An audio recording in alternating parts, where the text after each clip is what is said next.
lot of people don't know about this organization. When I tell them, like, there's over 4,000 of these over the United States, they're like, what? There are? And I'm like, yeah, now that you see it, you're going to see these everywhere.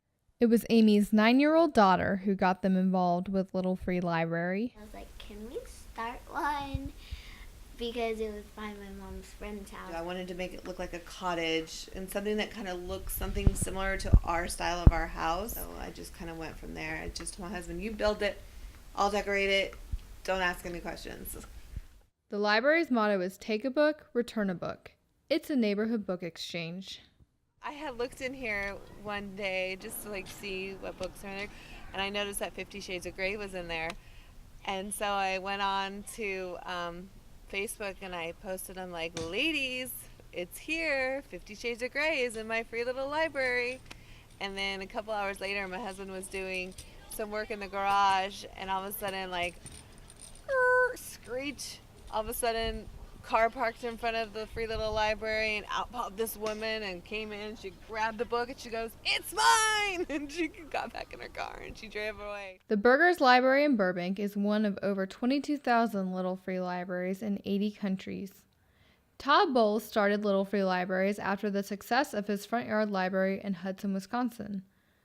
The organization quickly surpassed its goal of beating the number of libraries Andrew Carnegie built, 2,510.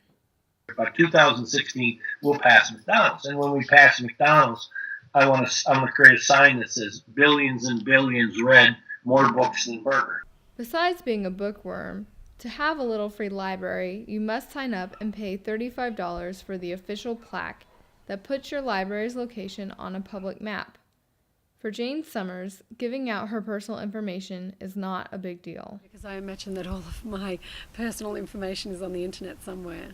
I mean, it'd be nice, it's nice that it's attached to something which is community-based rather than Amazon. She and her friend Sophie decided to build their library after seeing them around LA. It started conversations with neighbours, and so we've met more people in the street, and it's just been really nice. It feels more like a community when people put a part of themselves out there and creates an exchange. I think that's a really nice thing. Larry Gasson frequents Jane and Sophie's library, as well as the 3 other libraries in his Los Feliz neighborhood.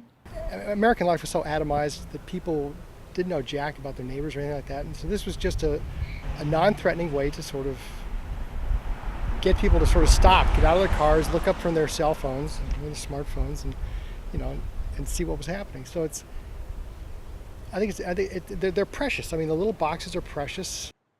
Jane and Sophie say they've had no problems with vandalism, but some users are confused. I was really worried that I'd come along one day and there'd be graffiti all over the nice bright red roof. But it's not. So far it's good. The first week we had it was fully loaded in there, and then about 2 days later there was just nothing. And so we had to kind of write down some instructions and rules of how to use the little library. And then it started filling up again.